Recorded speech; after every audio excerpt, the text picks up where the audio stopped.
Aliás, existe um documentário muito legal, deixar aí como dica já para nossa audiência, um documentário do Roger Scruton, que é uma referência aí do pensamento conservador, sobre a beleza. Procurem esse documentário, é muito bom, porque existem aspectos objetivos, né, em relação à beleza. Ela não é uma coisa que pode ser totalmente desconstruída.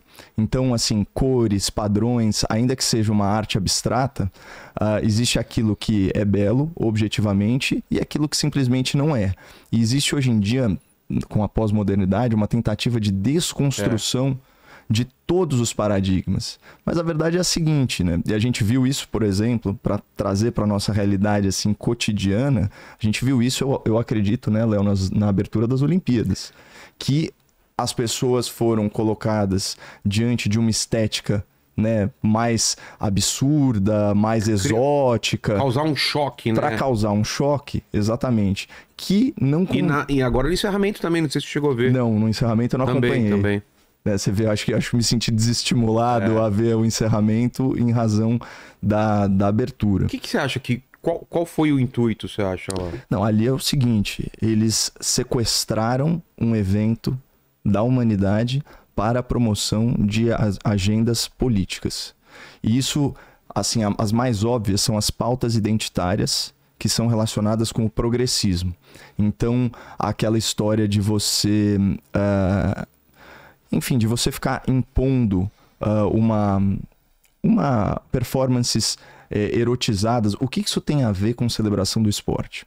Por exemplo, o que a insinuação do Ménage à Trois tem a ver com as Olimpíadas, objetivamente? Nada. Só que você sabe que tem 1 bilhão de pessoas assistindo e você tenta avançar uma agenda de pauta identitária. E o que é a pauta identitária? É você fraturar a sociedade em uma série de grupos, né? Você instigar em cada um desses grupos uma sensação de vitimização, né? De que esse grupo ele é oprimido pelo sistema, que ele é marginalizado. Então você fomenta esse tipo de sentimento, você amplifica a dor em termos de ressentimento social, até de inveja mesmo, e a partir do momento que esse grupo se sente marginalizado, você vai lá, finca uma bandeira e você traz para si a defesa desse grupo. Então você se apropria dele, você instrumentaliza ele politicamente.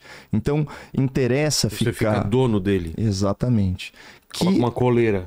É por isso, por exemplo, que a esquerda brasileira tem ojeriza aos evangélicos, especialmente os neopentecostais. Por quê? Porque eles enxergam como concorrentes pelas mentes e corações.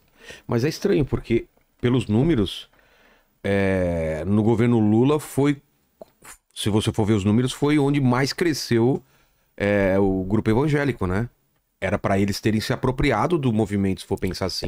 É que a questão do evangélico, na verdade a questão da religiosidade cristã, quando você tem, por exemplo, como dogma religioso, a ideia de livre-arbítrio, a ideia de que você tem que conquistar, por meio da superação dos pecados, o seu lugar no céu, você começa a trabalhar questões que atrapalham um pouco a narrativa da esquerda.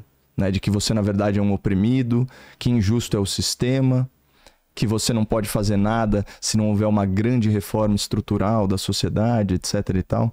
Agora, o que é interessante dessas pautas identitárias é justamente esse dividir para conquistar. Então, isso na verdade vem lá da luta de classes de Karl Marx, quando ele lá com aquela visão estreita de mundo dele, materialismo histórico, ele enxergava a sociedade humana com base num recorte muito pequeno, que era o quê? A Revolução Industrial. Então ele só conseguia ver ali o capitalista malvadão, né, que era explorador da mais-valia do proletariado. E ele achava que, olha, quando esse proletariado se emancipar, quando esse proletariado pegar em armas, ele vai se voltar contra esse capitalista. Exato. Aí vem a Primeira Guerra Mundial, o povo se arma, só que ele não vai lutar contra esses sistemas de pseudo-opressão, não. Ele vai para a linha de frente defender o quê? Identidade nacional, nacionalismo, vai defender a pátria, ele vai defender a sua família, Exato. Ele vai defender a sua identidade, são coisas mais elevadas. E por que você acha isso? Porque os laços afetivos são mais fortes do que laços burocráticos. O Estado ele é uma abstração, ele é uma criação humana para facilitar a governança em sociedade. Agora, não tem comparação com a importância que é a família, que é a comunidade, que é a relação entre duas pessoas, né? Então, o amor, ele é muito maior do que tudo isso. Tanto que o fundador do conservadorismo, Edmund Burke, fala: a política é um fenômeno de segunda natureza. Ou seja, acima disso, você tem questões que unem a humanidade. E aí você vai ter as suas divergências mais para baixo. A esquerda precisa que as pessoas tenham essa ideia de pertencimento em relação ao Estado e, idealmente, ao partido único. Por isso eles enxergam mesmo a religião como concorrente. E eles acham que quem está nessas estruturas, vamos dizer assim, religiosas, está instrumentalizando e usando a população como massa de manobra, que não tem uma vocação espiritual genuína. Tem artigos do Guilherme Boulos falando sobre o avanço neopentecostal nas periferias. Ou seja, essa visão mesmo de que eles estão numa batalha ideológica, né, pela simpatia dos povos periféricos. Uma guerra territorial mesmo. Exatamente. Ele tem essa visão.